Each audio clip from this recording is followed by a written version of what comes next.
আমার বুকের একটা স্তর নেই হাসিব সাহেব, আমাকে বিয়ে করে ঠকে যাবেন আপনি। আমি জানি আপনার অবাক লাগছে, বেশ কয়েক বছর আগে সিস্ট হয়েছিল। সিস্টের গ্রোথ নাকি ভালো ছিল না, ক্যান্সার ছিল বোধহয়। তাই ডাক্তার সিদ্ধান্ত নিয়েছিলেন একটা কেটে বাদ দিতে হবে, নয়তো শরীরের বাকি অংশে ছড়িয়ে পড়ার শঙ্কা ছিল। তারপর অর্ধেক কেটে বাদ দিতে হলো। আপনাকে বিয়ে করার পর হয়তো আপনার বাচ্চাকে আমি দুধ পান করাতে পারবো না। আমার কথা শুনে হাসিব সাহেব যেন চোখের পলক ফেলতে ভুলে গেলেন। আমি দীর্ঘশ্বাস ফেলে বাকি কথাগুলো বলে ফেললাম। তার উপর আমি দেখতে কালো, আপনি যথেষ্ট হ্যান্ডসাম সুপুরুষ ব্যক্তি। আপনার পাশে দাঁড়ালে আমাকে মানাবে না। এখন সিদ্ধান্ত আপনার, আমাকে বিয়ে করবেন কি না, কারণ আপনাকে দেওয়ার মতো আহামরি কিছুই আমার মাঝে নেই। আচ্ছা, এখন কি ক্যান্সার ভালো হয়েছে আপনার? কাঁপতে কাঁপতে কথাগুলো বলল হাসিব সাহেব। আমি মুচকি হেসে হাসিব সাহেবকে জবাবে বললাম, ভালো না হলে নিশ্চয়ই আপনার সামনে বসে থাকতাম না। হাসিব সাহেব আমার সঙ্গে আর কোনো কথা বললেন না, উঠে চলে গেলেন ড্রয়িং রুমে। আমি এ ঘর থেকে শুনতে পেলাম পাত্রপক্ষের লোকদের মাঝে চলা গুঞ্জন। অবশ্য এমন গুঞ্জন প্রায়ই শুনি, কারণ আমাকে দেখার আগ পর্যন্ত তারা স্বাভাবিক থাকে। আমাকে দেখার পর, আমার কমতি সম্পর্কে জানার পর তারা অবাক হয়, বিরক্ত হয়, তারপর বিরক্ত হয়ে চলে যায়। আজকের ঘটনা রোজকার ঘটনার মতো অবস্থা। আমি মাথা নিচু করে আছি, লজ্জায় মাথা কাটা যাচ্ছে আমার। মনে মনে প্রার্থনা করছিলাম যেন মাটি দুই ভাগ হোক, আমি সেই মাটিতে ঢুকে পড়ি। অবশেষে তারা চলে গেলেন। আমি যেন হাঁপ ছেড়ে বাঁচলাম। বুক থেকে ফোমের জিনিসটা বের করে নিলাম। একটু আগে এটা দিয়ে পাত্রপক্ষের সামনে গেছিলাম। রিমুভ করে পণ্যের শাড়ি বদলে 3 পিস পরে নিয়েছি, কারণ বিকাল 4টায় আমার কোচিং এ ক্লাস আছে। একটা ভালো চাকরির জন্য কোচিং করছি। মাথায় ওড়না তুলে পার্স হাতে নিয়ে ঘর থেকে বের হতে যাব, এমন সময় বাবা আমাকে ডাক দিলেন। আমার কেন যেন আজ বাবার সামনে গিয়ে দাঁড়াতে ইচ্ছা করলো না। মনে হচ্ছে বাবার সামনে দাঁড়িয়ে থাকলে আমি কেঁদে ফেলবো। একজন কন্যাদায়গ্রস্ত বাবার অসহায় কন্যা আমি, যেই কন্যা দুনিয়াতে আসার পর থেকে কেবল বাবাকে জ্বালিয়ে মারছে, অসম্মানিত করছে পদে পদে। বাবা, আমি রাতে এসে কথা বলবো, অলরেডি লেট আজকে, এখনই শুনি তোর কথা। আমি থমকে গেলাম আমার তথাকথিত মায়ের কথা শুনে। আমার সৎমা,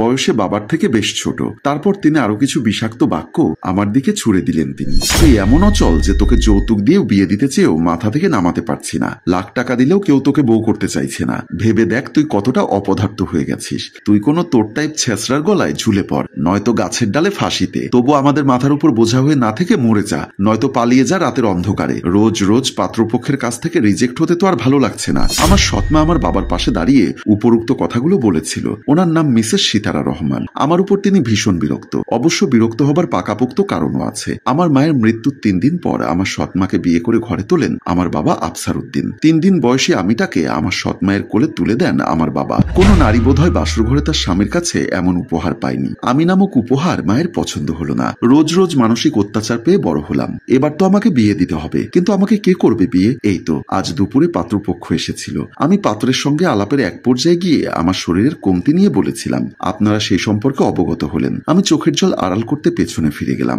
বাবা কিছু বলার জন্য আমার দিকে এগিয়ে আসলেন, কিন্তু বাবাকে আর কিছু বলার সুযোগ না দিয়ে আমি বের হয়ে গেলাম। এসব অপমান কথাবার্তা আমার শুনতে একটুও ভালো লাগে না, কিন্তু সত্যি বলতে আমার হাতে কিছুই করার নেই। মাঝে মাঝে ভাবি একটা চাকরি পেয়ে গেলে এই ঘর ছেড়ে অন্য কোথাও চলে যাব, কিন্তু তখনই মনে হয় আমার বাবাকে ছাড়া আমি কি করে থাকবো। মানুষটাকে যে আমি বড্ড ভালোবাসি। তাছাড়া মেয়ের সুখের জন্য তিনি যে মানুষটাকে বিয়ে করেছিলেন আর একবার, সেই মানুষটা নিজেও সারা জীবন আর শান্তি পেলেন না ওই মহিলার জন্য। বাবাকে ওই মহিলার কাছে একা ছেড়ে আমি কি করে অন্য কোথাও পালিয়ে যাই শান্তির খোঁজে? এতটা স্বার্থপর আমি কি করে হতে পারবো? আজও এত দেরি কেন মিস আলো? কোচিং এ ঢুকতেই প্রশ্নটা করা হলো আমাকে। আমি পেছনে ঘুরতে দেখলাম কাব্য স্যার দাঁড়িয়ে আছে, আমাদের কোচিং এর গণিত টিচার তিনি। আমি তাকে সালাম দিয়ে বললাম, স্যার আসলে বাসায় গেস্ট এসেছিল।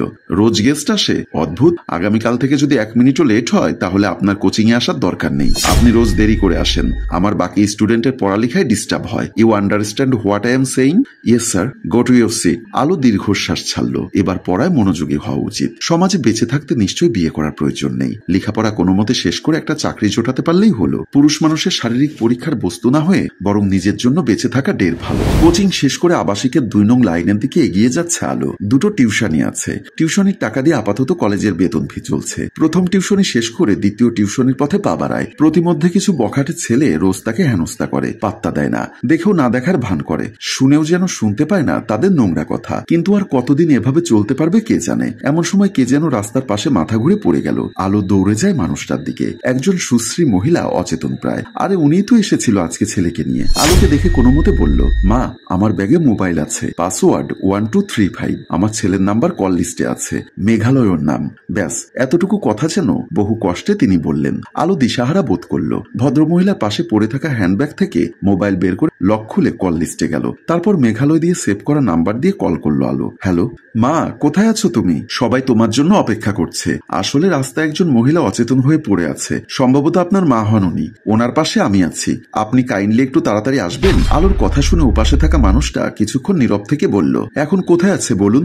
আলো অ্যাড্রেস জানিয়ে কল কেটে দিল। তাদের মধ্যে থাকা দুজনে এসে পানির বোতল এগিয়ে দিল আলোর দিকে। আলো বোতল হাতে নিয়ে পানির ছিটা দিল সে নারীর মুখের উপর। মিনিট দুয়েকের মধ্যে সে নারীর জ্ঞান ফিরে এলো। চোখ খুলে সর্বপ্রথম আলোকে দেখে খানিকটা অবাক হলেন তিনি, আর ঠোঁটের কোণে হাসি ফুটে উঠল। আন্টি, আপনি ঠিক আছেন?